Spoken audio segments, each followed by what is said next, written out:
So our next exercise in helping you find your pelvic floor is the most important exercise because you do this functionally throughout the day. It's getting out of a chair. So if you have a yoga block, we're going to use that. Now if you don't have a yoga block, again, you could use a softball, a pillow, a cushion. Again, it's not necessary, but if you have it, we can use this.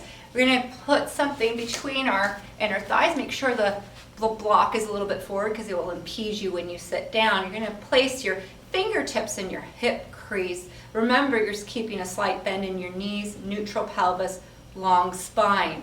We are going to hip hinge to sit down. So that means you're going to shift your weight into your heels, send your buttocks back behind you, hinge forward at the hip crease to sit down.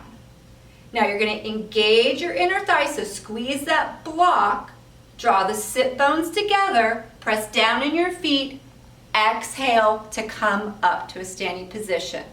So you're going to inhale as you come down, weight in those heels, and then you're going to exhale, squeeze that block, squeeze the sit bones together to come up.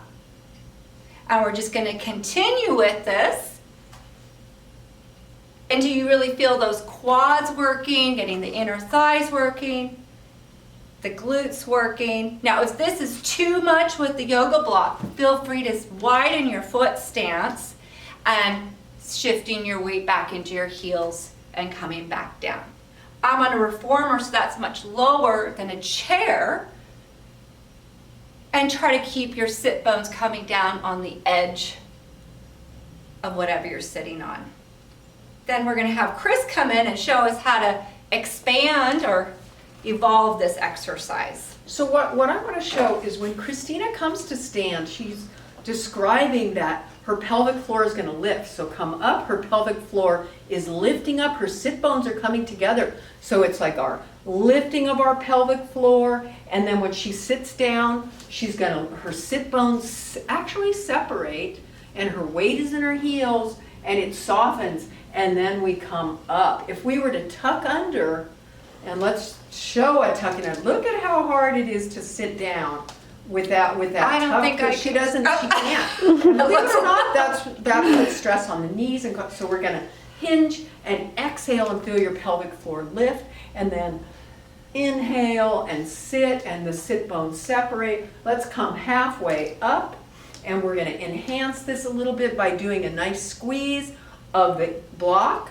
We're going to lift our pelvic floor and bring those sit bones together and feel your diamond in your pants kind of lifting, and that's your pelvic floor. That area between your rectum and your pubic bone is lifted up inside to hold you, and you're squeezing, and this is hard, holding. And now Christina at this range is going to just do little pulses at the end of the range, and she's going to squeeze that inside, squeeze that inside, squeeze that inside, squeeze, squeeze, squeeze. And you're trying to just feel that lift inside and not drawing the tailbone under. Our tailbone and our sit bones are still reaching away and then squeezing together as we lift.